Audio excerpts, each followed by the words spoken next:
اعوذ باللہ من الشیطان الرجیم بسم اللہ الرحمن الرحیم الحمد للہ الذی یؤمن الخائفین وینجی الصالحین ویجزع المستکبرین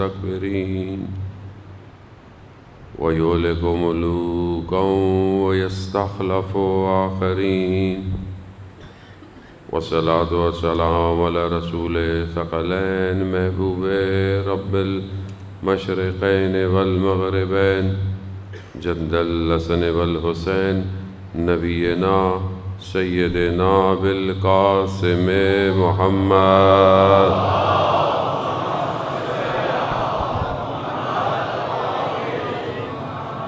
وعلى آله الطيبين الطاهرين المعصومين لا سيما بقية الله في الأرضين روحي وأرواحنا لتراب مقدم الفداء ولعنة الله على أعدائهم أجمعين بسم الله الرحمن الرحيم رب اشرح لي صدري ويسر لي أمري واحلل عقدة من لساني يفقهوا قولي أما بعد فقد قال سبحانه وتعالى في كتاب الحكيم والقرآن المجيد وأعدوا لهم ما استطعتم من قوة ومن رباط الخيل ترهبون به عدو الله وعدوكم وآخرين من دونهم لا تعلمونهم الله يعلمهم صلوات بيت محمد.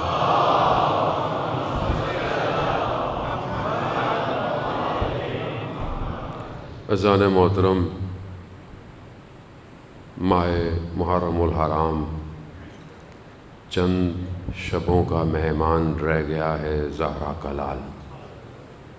ایام بہت تیزی سے عاشور کی طرف بڑھتے ہوئے کاروان میں تیاری ہو رہی ہے روزے عاشور کی. اپنے آپ کو امام سے متصل کرنا ہی مقصد ہے کہ آدمی ان 10 دنوں میں اپنے آپ کو تیار کرے تاکہ وہ عاشور کے دن اپنے امام کی صدا پر لبیک کہہ سکے. یہاں بہرحال ہم شکر گزار ہیں کہ ایرانی کونسل جنرل ہمارے مجلس سننے آئے ہیں. ہم ان کو بہرحال مجلس تو مولا کی ہے، سب عزاداری ہوتے ہیں. بے شمار مجلس اعضا انشاءاللہ استفادے میں کنیم بے بخشید کی دیگر معارف اردو میں جانیم.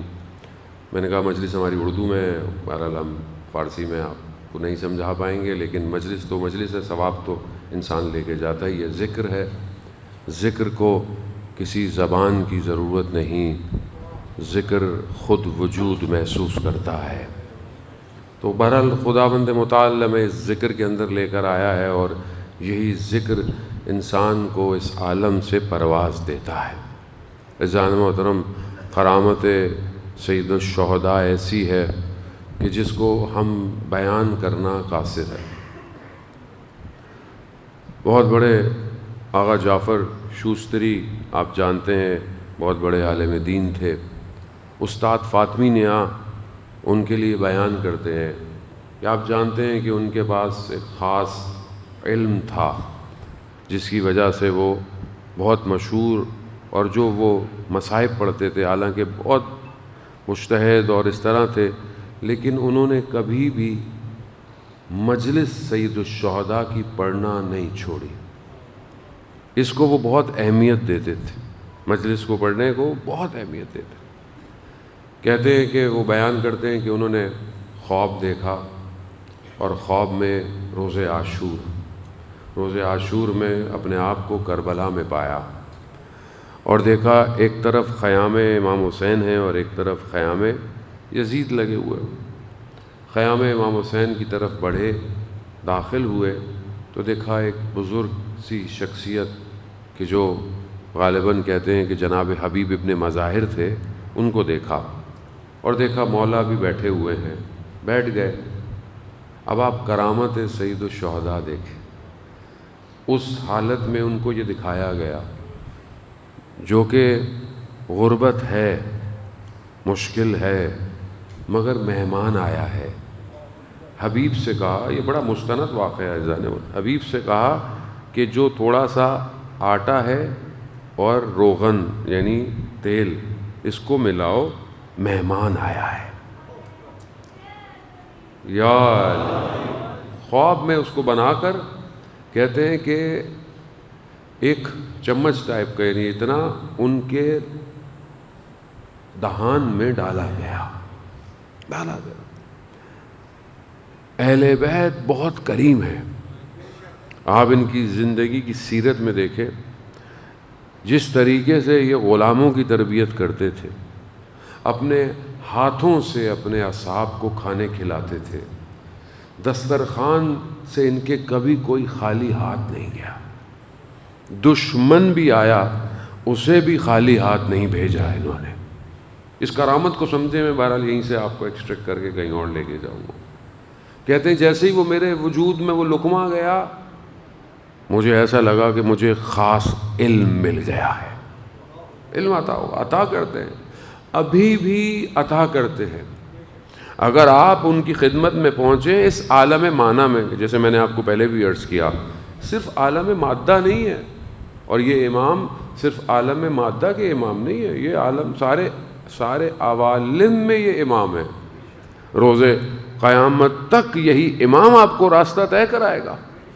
ہر عالم میں اگر ہم آج بھی عالم معنی یعنی عالم برزخ، عالم ملکوت کے اندر اگر ہم ابھی بھی چاہیں تو یہ ہماری مہمان نوازی کرتے ہیں، یہ ابھی بھی کرتے ہیں۔ آپ جتنے زیارتیں پڑھتے ہیں، جو آپ خدا ہم سب کو کربلا کی زیارت نصیب فرمائے، جو آپ ہر روز کی زیارت کسی نہ کسی امام سے منسوب ہے، اس میں بھی آپ پڑھتے ہیں تو آپ یہ کہتے ہیں کہ آج مولا میں آپ کا مہمان ہوں، حالانکہ آپ کہیں گئے نہیں ہیں، آپ نے ان کے گھر نہیں گئے، ان کے حرم نہیں گئے، پھر بھی آپ کہتے ہیں آج میں آپ کا مہمان ہوں تو میری ضیافت کریں۔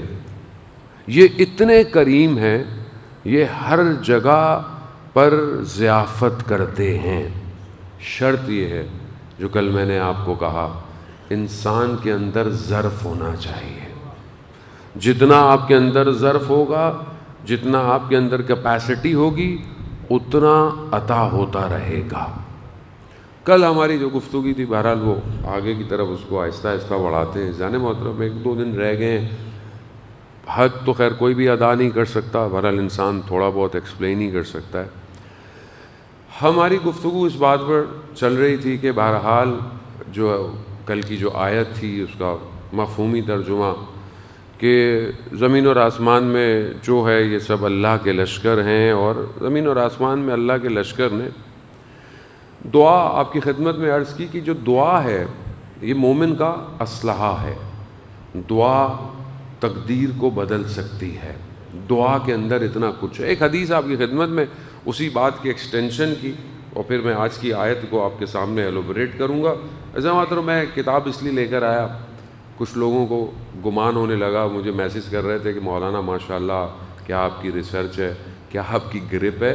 میری کوئی ریسرچ گرپ نہیں ہے، یہ حجت الاسلام و مسلمین آغا محمد آبدینی کی کتاب ہے، اسی سے ہی میں آپ کی خدمت میں پیش کرتا ہوں۔ میں تو بس ٹرانسلیٹر ہوں، محنت تو کسی اور نے کی ہوئی ہے۔ تمام علماء حقہ کی سلامتی کے لیے بلندر صلوات۔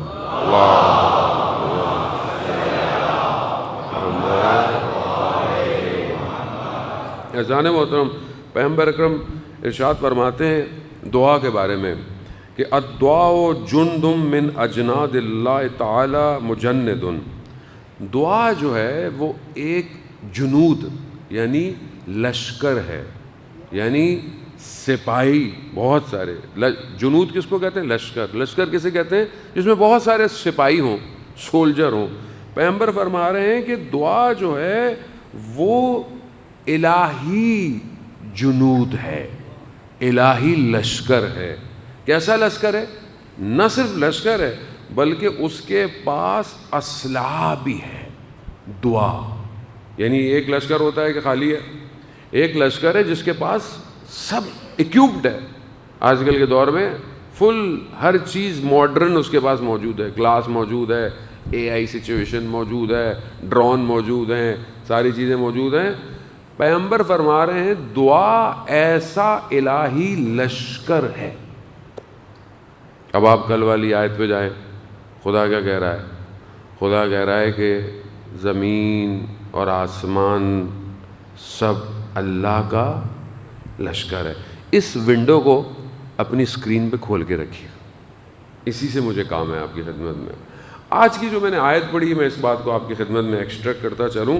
پروردگار سورہ انفال کی آیت نمبر 60 روز آپ کی خدمت میں جو ایک ایک آیت پیش کی، ہمارا ہدف کیا تھا کہ ہم سنت الہی کو ایکسٹریکٹ کریں، ان پرومپٹ کو کہ جو کائنات کے اے آئی کو چلا رہے ہیں، کوشش ہے کہ اس میں سے ہم کچھ نکالیں تاکہ وہ جو الہی نیریٹو ہے اسے ہم دیکھ سکیں۔ پروردگار سورہ انفال میں کیا فرما رہا ہے؟ کہہ رہا ہے، پروردگار کہہ رہا ہے کہ وَعَدُوا وَأَعِدُّوا لَهُم مَّا اسْتَطَعْتُم مِّن قُوَّةٍ، کیا فرما رہا ہے کہ ان کے برابر میں، یعنی تمہارے جو اپوزٹ ہیں ان کے برابر میں جتنی تمہارے پاس طاقت ہے، جتنی تمہارے پاس قدرت ہے، اس سے اپنی قوت، اپنی انرجی، اپنی فورس اور اسبان، یعنی یہاں پر گھوڑوں کو بھی، یعنی گھوڑوں کو اس زمانے میں ظاہر ہے گھوڑے تھے، گھوڑوں کو تیار کرو، یعنی جتنی تمہارے پاس طاقت ہے، علم ہے، نالج ہے، وسائل ہے، اس سے اپنی قوت کو تیار کرو۔ کس کے مقابلے میں؟ ان کے مقابلے میں جو عدو اللہ، اللہ کا دشمن ہے، وعدوکم، تمہارا دشمن ہے، وآخرین من دونہم، اور وہ دشمن جس کو تم نہیں جانتے۔ یہ رکھیے گا، کوئی بھی ورڈ خامخواہ قرآن میں نہیں ہے جان محترم۔ اللہ کا دشمن ہے، تمہارا دشمن ہے، اور ایک وہ دشمن ہے جسے تم نہیں جانتے۔ آگے پروردگار کا کہہ رہا ہے لا تعلمونہم، تم نہیں جانتے، مگر اللہ یعلمہم، اللہ جانتا ہے۔ تین لشکر ہیں، تین عدو ہیں، ان تین کے مقابلے میں کیا کرو؟ پروردگار کہہ رہا ہے اپنے آپ کو ایکوپڈ کرو، تیار کرو۔ اب انسان یہاں پر بہرحال جو گفتگو ہے جان محترم، یہاں پر جو اگلی گفتگو ہے وہ اسباب کی ہے، یعنی وسائل کی۔ اسباب، وسائل یعنی چیزیں آپ اپنے لیے کریٹ کریں۔ جوانوں کو سمجھانے کے لیے، آپ کے پاس کیا اسباب ہیں کہ آپ مجلس کا اہتمام کر رہے ہیں، یا مجلس شروع ہونے سے پہلے اسباب مہیا کیے جائیں۔ اردو مشکل ہے آج کل ذرا بچوں کو سمجھانے کے، اس لیے تھوڑا نیچے اترنا پڑتا ہے۔ یعنی اسباب یعنی وہ چیزیں پرووائڈ کی جائیں جو مجلس کریں، مثلاً چادر بچھائی جائے، مائک لگایا جائے، لائٹ لگائی جائیں، یہ اسباب ہیں، یہ فراہم کریں تو پھر مجلس ہو جائے گی۔ اب یہ جو خدا کہہ رہا ہے کہ جتنا کچھ تمہارے پاس ہے اسے پرووائڈ کرو، تو کیا یہ جو دنیا ہے کیا یہ اسباب پہ ڈیپینڈ کرتی ہے؟ کاز اینڈ افیکٹ تو ڈیفینیٹلی ہے، بٹ کیا اگر ہم سب چیزیں پرووائڈ کر دیں تو کیا ہم الہی نیریٹو ڈرائیو کر سکتے ہیں؟ یہاں پروردگار بہرحال امام جعفر صادق علیہ الصلوۃ والسلام ارشاد فرماتے ہیں،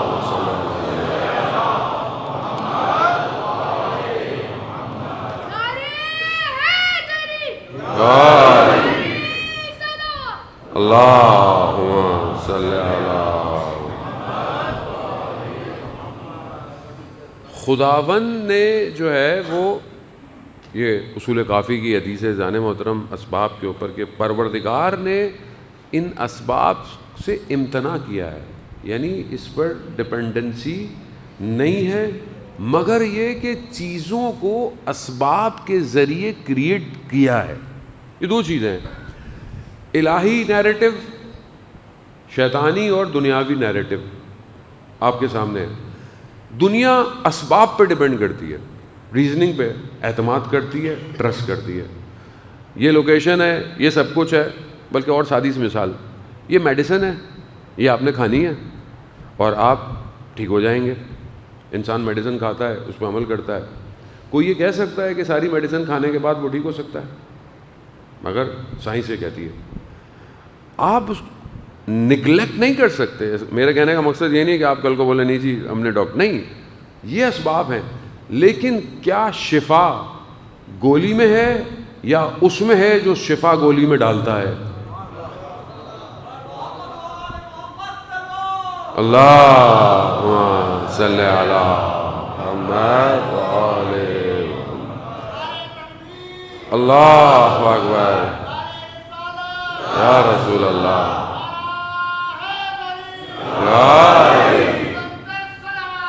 اللہم صلی علی محمد۔ وہ ونڈو کھلی رکھیے گا، وہ لشکر والی، وہ آپ کے ذہن میں ونڈو رہے، جانا ادھر ہی ہے۔ عزیزان محترم، آپ ہربل دوائی کھا لیں، دوسری بھی دوائی کھا لیں، ٹھیک ہے، اللہ نے اس کے اندر جینرک رکھا ہوا ہے، ایفیکٹس رکھے ہوئے ہیں، بٹ اٹس ناٹ گارنٹی۔ لیکن دنیا کا قانون اسی پہ ڈیپینڈ کرتا ہے۔ ورزش کرو، فلانا کرو، فٹ رہو۔ ابھی بہت سارے لوگ کہتے ہیں نہیں واک نہیں کرنی چاہیے، کوئی کہہ رہا ہے یہ نہیں کرنی چاہیے۔ آپ دیکھیں کتنا تضاد ہے چیزوں کے اندر۔ ایک تو ہر کوئی مجتہد ہے یہاں پہ، آج کل جب سے سوشل میڈیا آیا ہے ہر چیز کا ہر کوئی مجتہد ہے۔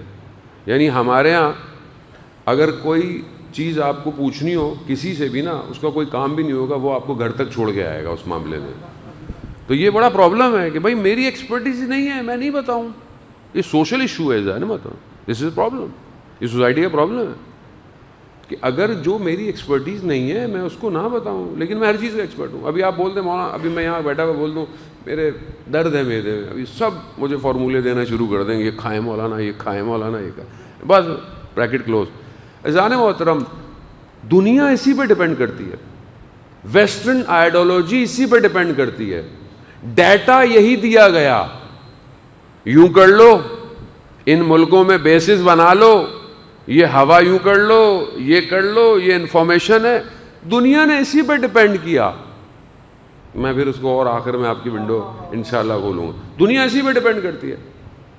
خدا منع نہیں کرتا، خدا کہتا ہے اسباب ہیں، مگر مومن یا الہی نیریٹو اسباب پر ڈیپینڈ نہیں کرتا۔ آئے میں قرآن سے آپ کو ایک اور آگے کی طرف بڑھتے ہوئے قرآن سے استفادہ کریں۔ قرآن نور ہے، وہی ہمارے وجود میں آگے بڑھ سکتا ہے۔ پروردگار سورہ مائدہ آیت نمبر 64 میں کیا بیان کر رہا ہے؟ بیان کر رہا ہے وَقَالَتِ الْيَهُودُ يَدُ اللَّهِ مَغْلُولَةٌ غُلَّتْ أَيْدِيهِمْ وَلُوعِنُوا بِمَا قَالُوا بَلْ يَدَاهُ مَبْسُوطَتَانِ يُنْفِقُ كَيْفَ يَشَاءُ۔ یہود کہہ رہے ہیں کہ اللہ کے ہاتھ بندھے ہوئے ہیں، اور جس کے ہاتھ بندھے ہوئے ہوں وہ کیا کرے گا؟ اور کیفر گفتار، اور خدا کہہ رہا ہے کہ ان کی باتوں پر یہ باطل باتیں ہیں، خدا ان کی باتوں پر جو ہے وہ لعنت بھیج رہا ہے، اور کہہ رہا ہے کہ اللہ کے ہاتھ میں ارادہ ہے، قدرت ہے جو ہمیشہ کھلی ہوئی ہے۔ دشمن کیا کہہ رہا ہے؟ ہمارے ہاں بھی تو ہے نا بہت سارے فرقے، خدا بنا کے سو گیا، خدا بنا کے سو گیا، دنیا ایسی چل رہی ہے۔ دشمن کہہ رہا ہے کہ نہیں، یہ قرآن اللہ تعالیٰ ان کے نیریٹو کو بیان کر رہا ہے۔ ان کی توحید کیا ہے؟ کہ اللہ کے ہاتھ بندھے ہوئے، اللہ کچھ نہیں کر سکتا۔ خدا کہہ رہا ہے کہ اللہ کے دست قدرت ہی میں سب کچھ ہے، یہ سب اسی کا ہے، قدرت ہے۔ اس کو ہی سمجھنا ہے عزیزان محترم۔ اب ہم اپنی ظاہری زندگی میں دیکھیں، ہم آج کے دور میں جو کرنٹ انسان پی آر پہ بہت ڈیپینڈ کرتا ہے، پرسنل ریلیشن شپ، تعلقات۔ آپ شہر تو کراچی شہر تو خیر بہت بڑا ہے، آپ کسی چھوٹے ٹاؤن میں چلے جائیں، اگر کسی کے تعلقات کسی پولیس والے سے ہیں نا، وہ اپنے آپ کو سمجھتا ہے بھائی بس تھانے میں میرے تعلقات ہیں، بس میرا کام۔ تھوڑا اور اوپر جائیں، کہتا ہے میرے اے سی سے تعلق ہے، اسسٹنٹ کمشنر، وہ، اور ڈی سی سے میرے تعلق، ڈی سی بادشاہ ہوتا ہے چھوٹے علاقوں میں، چھوٹے ٹاؤن میں چلے جائیں آپ، بڑے شہروں کے علاوہ، البتہ یہاں پہ بھی بادشاہ ہی ہوتے ہیں، ڈی سی خیر ایسی کوئی بات نہیں ہے، وہ بادشاہ ہوتا ہے، میرے ڈی سی صاحب سے تعلقات۔ اور اوپر میرے کمشنر سے تعلقات، اور اوپر میرے کور کمانڈر سے تعلقات. انسان تعلقات پہ بھروسہ کر رہا ہے. تعلقات، جتنے تعلقات اتنا چوڑا ہو کے وہ سوسائٹی میں گھوم رہا ہے. بری بات نہیں ہے، اٹس گڈ، پیار ہونی چاہیے. خدا اسی کو توڑ رہا ہے. دنیا کے اسباب ٹھیک ہے ہوں، مگر اس پر تمہیں اعتماد نہیں ہونا چاہیے. آپ اپنی زندگی میں ٹرائی کر لیں، انسان کے اتنے تعلقات ہوتے ہیں، بعض اوقات کوئی بھی کام نہیں آتا. کام کون آتا ہے؟ خدا بھی دیکھتا ہے کہ جب یہ دیوار پہ لگے گا اور اس کو پتہ چل جائے گا کہ اب اس کے سارے دنیا کے دروازے بند ہو گئے، تو میں اس کے لیے دروازوں کو کھولوں گا. اللہم صلی علی محمد. دنیا ظاہر پر ہے جانا، دنیا ظاہر میں بسی ہوئی ہے. ظاہر میں میرے پاس فلانا ہو، میرے پاس یہ چیز ہو، میں بریکٹ میں بہرحال ادب احترام سے فیملیز بھی مجھے بولتی ہیں مولانا صاحب ان موضوعات کو، لیکن بھائی محرم ہوتا ہے، سارے موضوع ڈسکس نہیں ہو پاتے ہیں، اور کچھ ظاہر ہے ایام اعضاء کا تقدس اور احترام بھی ہے. ایسی بات مثلا ہمارے جوان شادیاں نہیں کرتے، یہ ہو جائے، یہ لے لوں، یہ لے لوں، یہ بنا لوں، وہ بنا لوں. کس کو کیا پتا کون زندہ رہے گا یا نہیں رہے گا. اسی ہائپ میں بہرحال جو شرعی چیز ہے مناسب ہے اس کو انسان کو خدا کی بارگاہ میں توکل علی اللہ، یعنی خدا کے بجائے آپ وسائل پہ توکل کر رہے ہیں. اچھا آج وسائل ہیں، کل نہ ہو، بہترین سی زندگی ہو اور حادثہ ہو جائے خدا نہ خواستہ، کس پہ توکل کر رہے ہیں؟ خدا مومن کو یہ بتا رہا ہے کہ یہ سب ضروری ہے، مگر ادھر توحید، اگر یہ نہیں ہے کچھ بھی نہیں ہے. انسان تو اتنا ضعیف ہے کہ سوئے تو اگر روح اس کے بدن میں واپس نہ آئے اٹھ بھی نہیں سکتا، نہیں اٹھ سکتا. اتنا ضعیف ہے انسان، کچھ نہیں کر سکتا. آپ کے سامنے علامہ طباطبائی رضوان اللہ تعالیٰ علیہ اپنی زندگی کے آخری ایام میں کتنے بڑے مفسر، کتنے بڑے فلاسفر، یادداشت بھولنا شروع ہو گئے. وہاں کہتے ہیں کہ سب خدا ہے. تو یہ جو ظاہری زندگی ہے اس پہ انسان تفاخر نہ کرے، فخر نہ کرے، میرے پاس ہے، میرے پاس وہ ہے. اچھی بات ہے، اللہ آپ کو دیا، آپ اس کو اچھی زندگی گزاریں، اچھا اس کو سپینڈ کریں، اللہ کی راہ میں دیں، بہت اچھا ہے. لیکن اس پر یہ نہ کریں ایسے. خاص طور پہ بہرحال میں خود شرمندہ ہوں، میں آپ سے کیا بولوں، تجملاتی زندگی، پروٹوکول جا رہے ہیں. مجھے آپ یقین کریں ذاتی طور پر بالکل نہیں اچھا لگتا، بالکل نہیں اچھا لگتا. جہاں ملکوں میں ہم زیادہ رہتے ہیں، جہاں ملکوں میں ہم زیادہ چلتے ہیں، آپ یقین کریں اکیلے جاتے ہیں، اکیلے آتے ہیں، کسی پہ ڈپینڈنسی نہیں ہوتے. جہاز میں چڑھ گئے، جہاز میں اتر گئے، ٹرین میں بیٹھ گئے، ٹرین سے اتر گئے، مجلس پڑھی، واپس ٹرین میں، واپس کوئی پروٹوکول نہیں. یہ ہمارے ملک کے مسائل ایسے ہو گئے ہیں کہ دنیا اس میں لگ گئی ہے.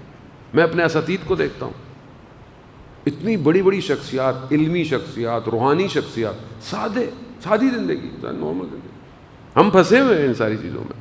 کیوں؟ کیونکہ ہم ان پہ ڈپینڈ ہیں. جتنا بڑی مولانا صاحب کی گاڑی ہوگی، جتنے آگے پیچھے ملٹی پلائی بائی کارز ہوں گی، اتنا بڑا تجملات ہے. پیغمبر ایسے تھے کہ جب اصحاب میں بیٹھتے تھے تو دوسرا شخص آ کے ڈھونڈتا تھا پیغمبر کہاں بیٹھے ہوئے.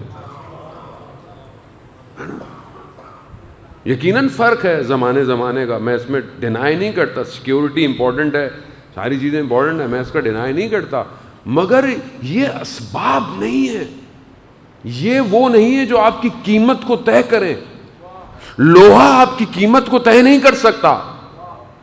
ہم تو یہ دیکھتے ہیں نا، جتنی اچھی گاڑی، بڑی گاڑی، ٹھیک ہے اللہ دے آپ اچھی گاڑی میں گھومیں، بہترین کریں، بٹ کبھی اپنی قیمت کو لوہے کے ساتھ تجزیہ نہ کریں.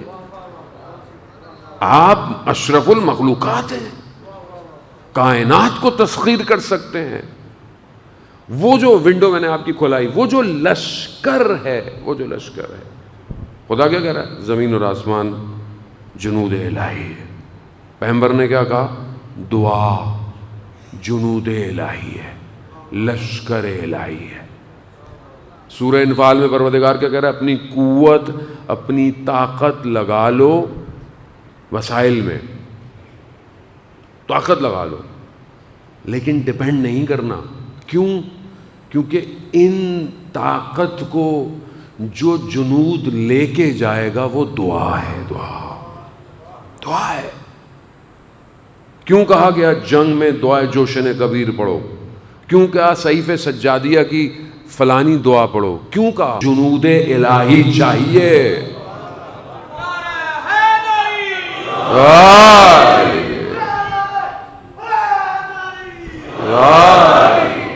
وہ جنود الہی ہے، جنود لشکر تیار ہے، تیار انتظار کر رہا ہے. You have to activate.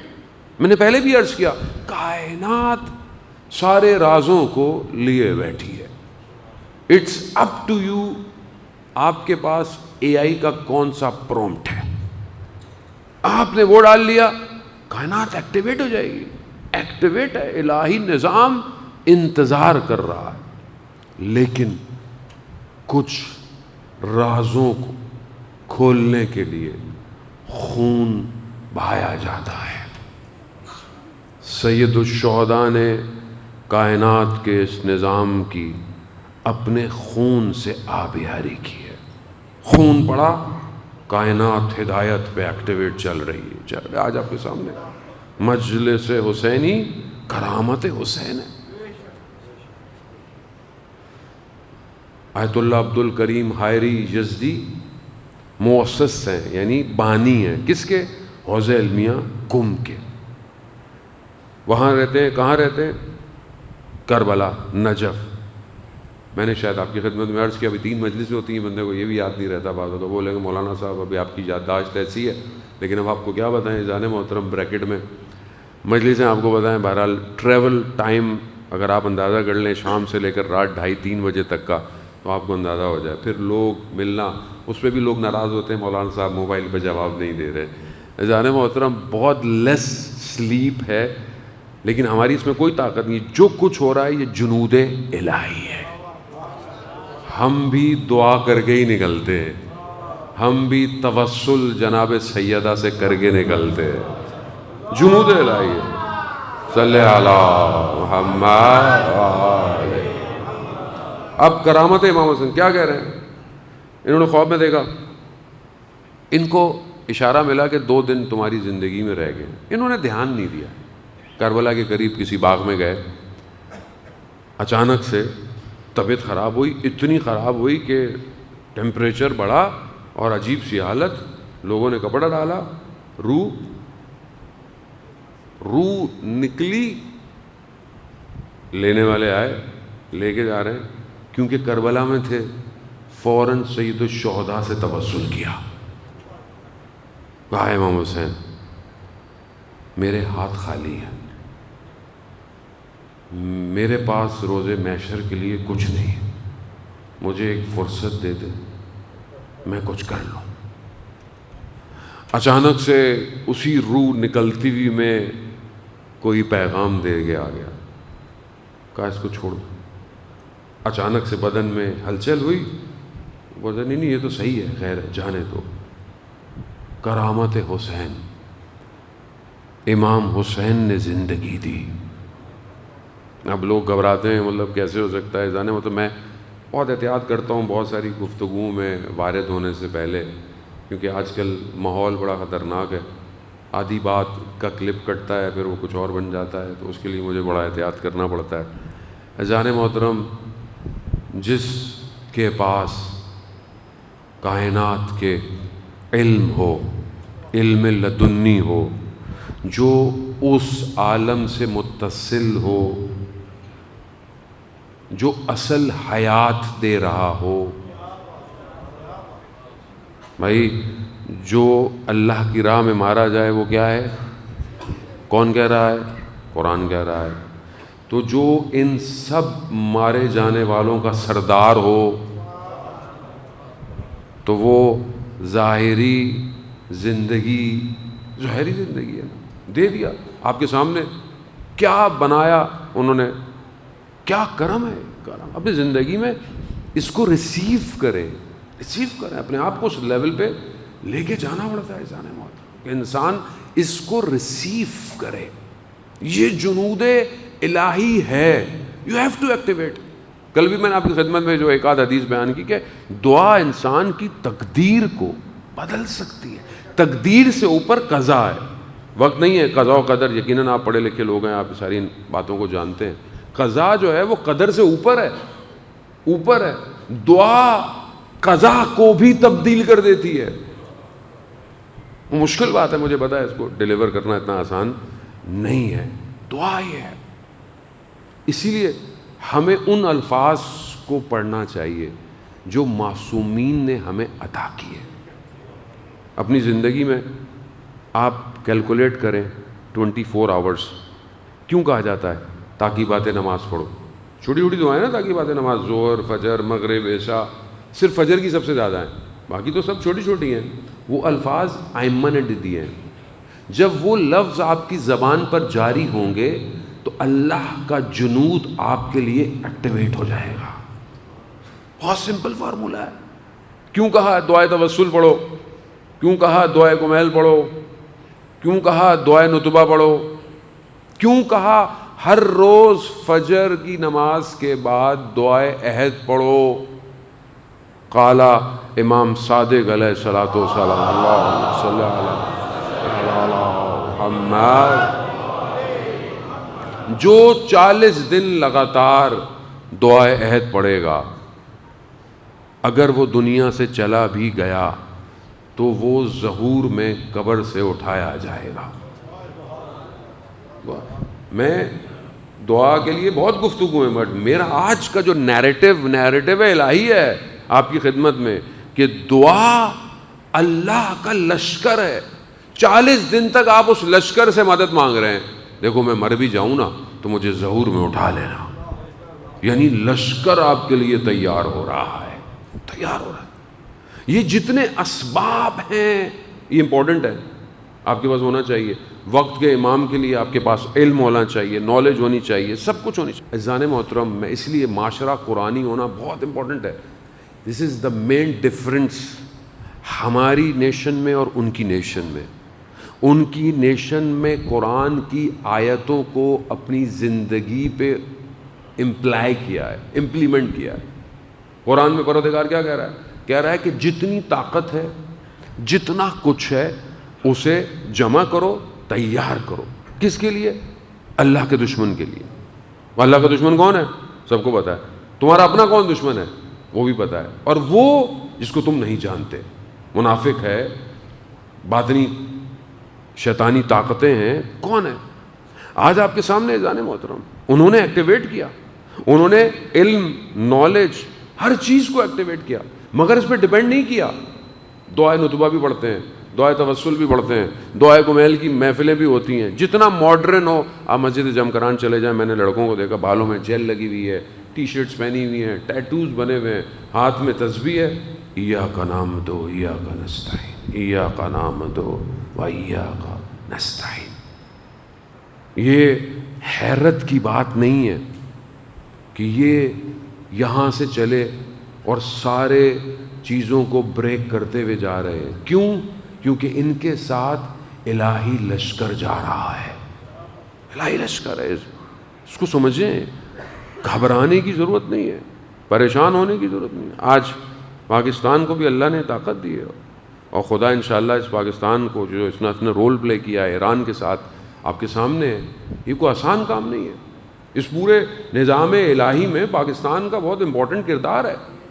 ظاہری حکومت کی غلطیاں اپنی جگہ، مشکلات اپنی جگہ، بٹ آپ اگر سسٹم کو دیکھیں تو یہ سسٹم، اور امید بھی یہی ہے کہ سسٹم اس حالات کے بعد دنیا کی ایک اقتصادی طاقت بن کے بھی ابھرے گا۔ پاکستان ایران سے آئل لے، ایران سے گیس لے، ایران کے ساتھ اپنے باقی چیزوں کو بہتر کرے، اور ایک بہرحال مسلمان ہے، مقصد ایک ہی ہے، لا الہ الا اللہ ہے زن محترم۔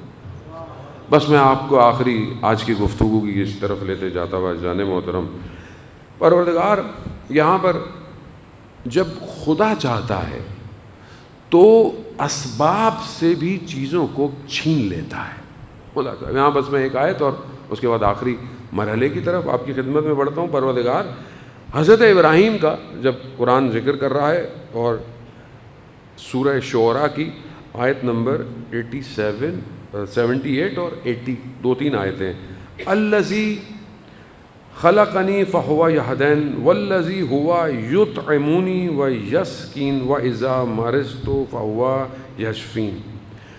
وہی جس نے مجھے پیدا کیا، حضرت ابراہیم کہہ رہے ہیں، وہ جس نے مجھے پیدا کیا اسی نے میری ہدایت کی ہے، اور وہی ہے جو مجھے غذا بھی دیتا ہے اور مجھے سیراب بھی کرتا ہے، یعنی میری غذا کو پورا بھی کرتا ہے، اور جب میں بیمار ہو جاؤں تو وہی ہے جو مجھے شفا دیتا ہے۔ حضرت ابراہیم کہہ رہے ہیں، حضرت ابراہیم کلیم اللہ ہیں، اللہ کے دوست ہیں، کیا کہہ رہے ہیں کہ سب وہی ہے، غذا بھی وہی کھلا رہا ہے، مطلب کہ خدا ہاتھ سے کھانا کھلاتا ہے، یہ سب یہ بھی اسی کی مخلوق ہے، وہ کھلا رہا ہے۔ وہ نہ چاہے تو ہاتھ میں لرزہ آ جاتا ہے، فالج ہو جاتا ہے، کچھ نہیں کر سکتا، ذائقہ چھن جاتا ہے، بہترین کھانا کھایا وہ ہے، شفا بھی وہ دیتا ہے۔ اب آپ دیکھیں دشمن نے کیا کیا حضرت ابراہیم کے ساتھ، آگ لگائی کہ جلا دیں گے۔ خدا نے کیا کیا؟ خدا قرآن میں کیا کہہ رہا ہے؟ سورہ انبیاء کی آیت نمبر 69 کیا کہتا ہے کہ قلنا یا نار کونی بردن و سلاما علی ابراہیم۔ آگ کا کام کیا ہے؟ آگ جلائے گی نا، آگ نہ جلائے تو آگ اسباب، دشمن نے کہا کہ میں جلانے کے اسباب مہیا کرتا ہوں، جلا دے گی، خدا نے آگ سے اس کی حاکمیت چھین لی۔ کونی نارن، نار آگ، ٹھنڈی ہو جاؤ، نہ صرف ٹھنڈی ہو جاؤ بلکہ سلامتی بھی ہو جاؤ ابراہیم کے لیے۔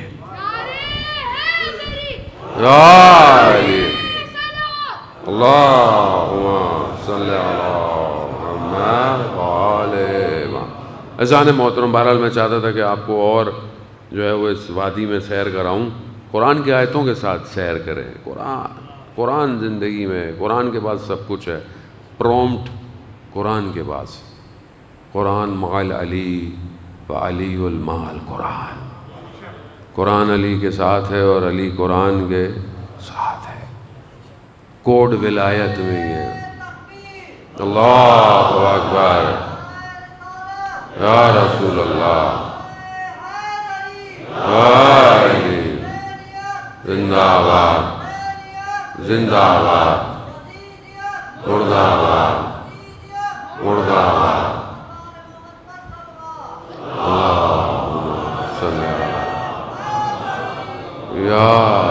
وہ اذان محترم، بہرحال ماہ محرم ہے اور غم اور حزن ہے، دشمن کو بھی پہچانے، جس دشمن کو آپ نہیں جانتے وہ بھی ہے۔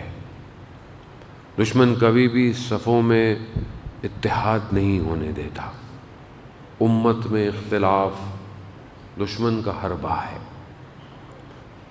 آج مجلسوں میں پہلے سے کہیں زیادہ دوسرے مسالک کے لوگ بیٹھے ہوئے، مجلس ہماری نہیں ہے، مجلس امام حسین کی ہے، وہ حسین کہ جو روز عاشوراء تک ہدایت کی دعوت دیتا رہا، اس نے آنے والے سے مسلک نہیں پوچھا، اس نے نہیں پوچھا پہلے تم کیا کرتے تھے، نہیں پوچھا، امام حسین نے نہیں پوچھا، کتنی تم نے نمازیں پڑھی، امام نے نہیں پوچھا اس سے، امام نے دعوت دی، ظرف تھا قبول کر لیا، امام نے بولا آ جاؤ آ جاؤ۔ ہمیں بھی مجلسوں کو ایسا ہی کرنا چاہیے، جو امام کے پیغام کو دنیا تک پہنچائے. ہدایت کا پیغام ہو، وحدت کا پیغام ہو، محبت اہل بیت کا پیغام ہو، توحید کا پیغام، اور اس کے لیے تیاری ہو جو غیبت کے پردے میں انتظار کر رہا ہے. امام وہی ہے، اصل وارث وہی ہے. امام حسین اسی سنت الہی کے لیے کربلا آئے، لے کر آئے. کرامت امام حسین دیکھیں عزیزان محترم، اتنا کریم ہے. ہمارے بہت بڑے استاد فاطمی نیا، ان کے والد صاحب بھی اولیاء تھے.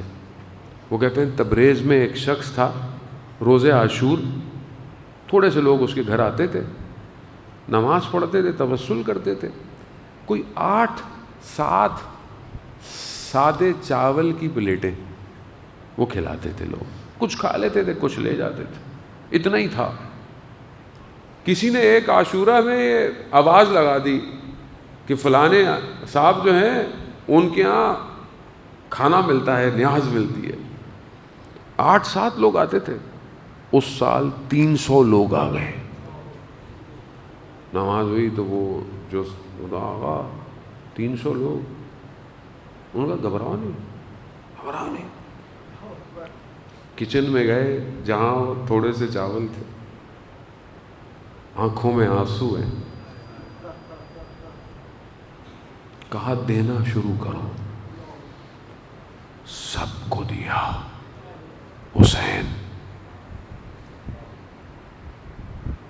آپ اپنی زندگی میں دیکھیں، جو آپ نے امام حسین کے لیے خرچ کیا ہو، کیا آپ کے اندر توانائی تھی؟ کیا طاقت ہے؟ نہیں. جو اپنا پورا کنبہ خدا کو دے دے، ہم اپنی پوری زندگیاں بھی لٹا دیں تو بھی کچھ نہیں کر سکتے. مدینہ زہر اتنا وجود میں پہنچ گیا. امام حسن کے جگر کے ٹکڑے خون کے ساتھ باہر آ رہے ہیں.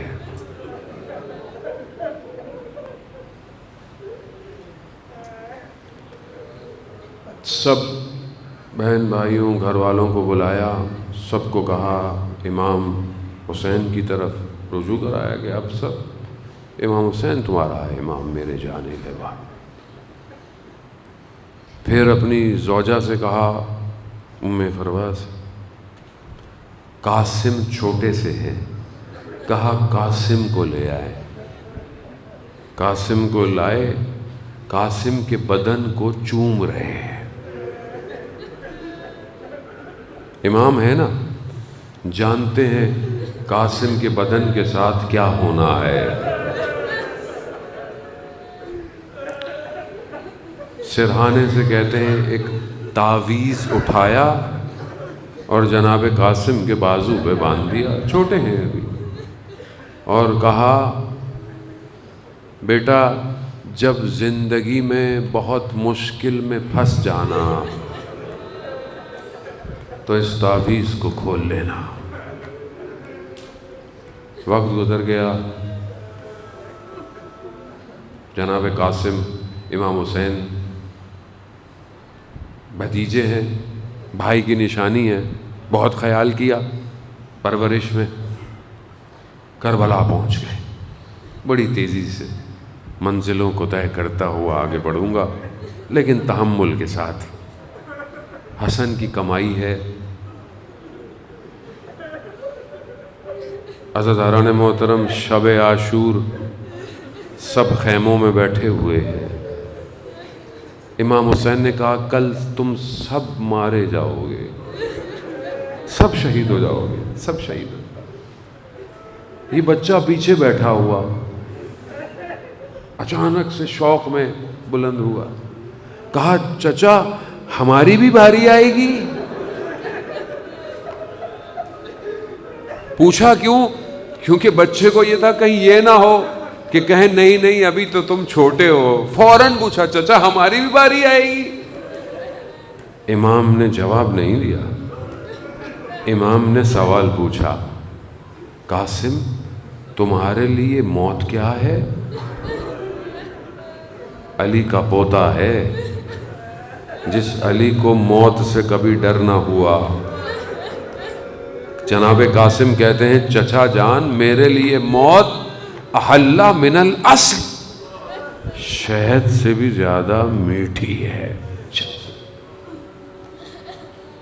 پھر امام نے کہا قاسم آپ کی باری تو آئے گی، علی اصغر بھی شہید ہوں گے۔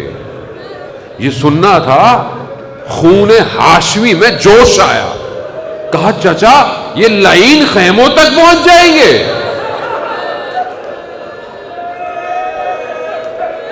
کہا نہیں قاسم، ہم خود علی اصغر کو لے کے جائیں گے۔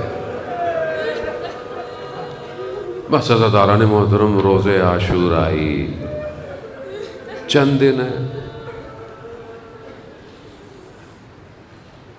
عزاداران محترم زندگی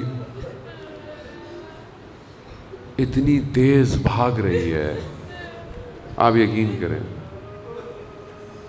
نہ دن یاد رہتا ہے نہ تاریخ یاد رہتی ہے، زندگی ہے نا بھاگ رہی۔ آج مجھے اچانک سے یاد آیا 2 دن اور رہ گئے، حسین کے بدن کو بکھرنے میں بڑی تیزی سے گزر گئے دن۔ روزے عاشور ہر ماں اپنے خیموں میں بچوں کو تیار کر کے بیٹھی ہوئی ہے۔ جناب قاسم کی ماں نے دیکھا قاسم خیمے میں ہے، کہا قاسم خیمے میں کیا ہو گیا، کیوں بیٹھے ہوئے ہو، جا کیوں نہیں رہے؟ کہا میں کئی بار گیا ہوں، چچا مجھے اجازت نہیں دے رہے۔ کہا نہیں قاسم تم میرے بھائی کی نشانی ہو۔ نہیں قاسم، کہا میں کئی دفعہ گیا ہوں۔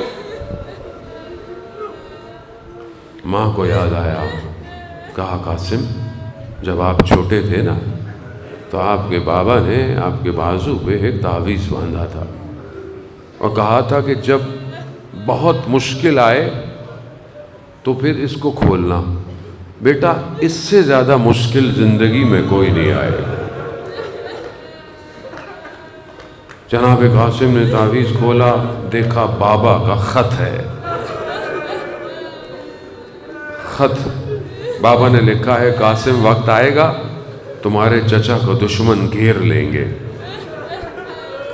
چچا کے پاس جانا اور وہ تمہیں اجازت نہ دیں تو اتنی دفعہ جانا کہ وہ تمہیں اجازت دے دیں۔ بس یہ سننا تھا، جناب قاسم کے چہرے کا رنگ بدل گیا۔ خیموں سے نکلے، چلتے ہوئے امام حسین کے پاس۔ اب جب امام حسین نے دیکھا نا قاسم کے چلنے میں فرق آ گیا ہے، سمجھ گئے یہ سفارش لے کے آ رہا۔ غربت، دشت کربلا، 7ویں محرم ہے نا آج، 7 محرم سے پانی بند ہوا ہے، یاد رکھیے گا۔ آج رات سے حسین کے بچے پانی نہیں پئیں گے، نہیں پئیں گے پانی۔ 3 دن کا پیاسا، اپنوں کے لاشیں اٹھا کے لانے والا، اس غربت میں جب بھائی کی تحریر دیکھی نا، بھائی کو بھائی یاد آ گیا۔ کیا کیا یاد آیا ہوگا؟ مدینہ میں جلتا ہوا دروازہ یاد آیا، ماں دیواروں کے سہارے چلتی تھی یاد آیا، بھائی یاد۔ جب بھائی یاد آتا ہے نا ماں بڑی یاد آتی ہے۔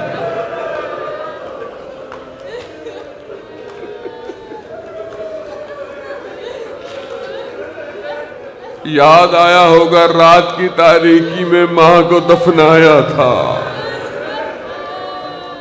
یاد آیا ہوگا، قاسم کو گلے لگایا. کہتے ہیں اتنا گریہ کیا. مقتل کے جملے ہیں عزیزان محترم، اتنا گریہ کیا دونوں بے ہوش ہو گئے.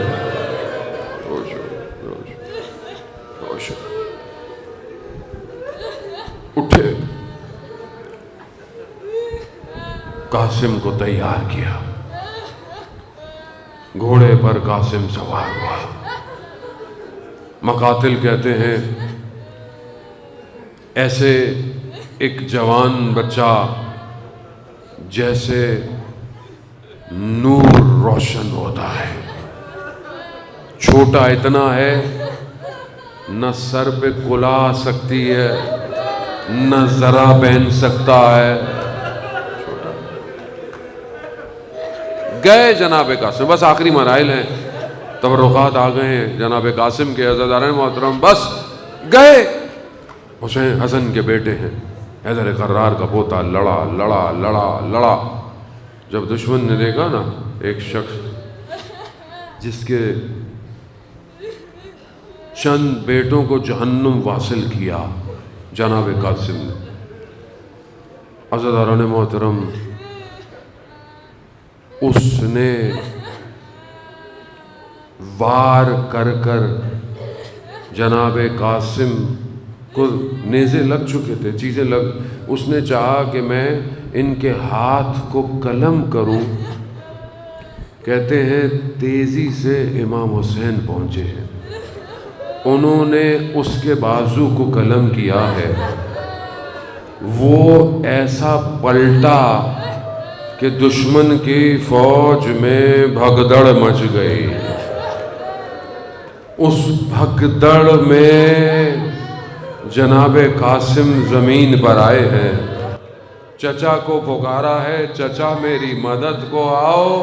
عزیزان محترم کہتے ہیں جب تک خاک بیٹھی تھی گھوڑوں کی ٹاپوں نے جناب قاسم کو پامال کر دیا تھا. امام حسین پہنچے.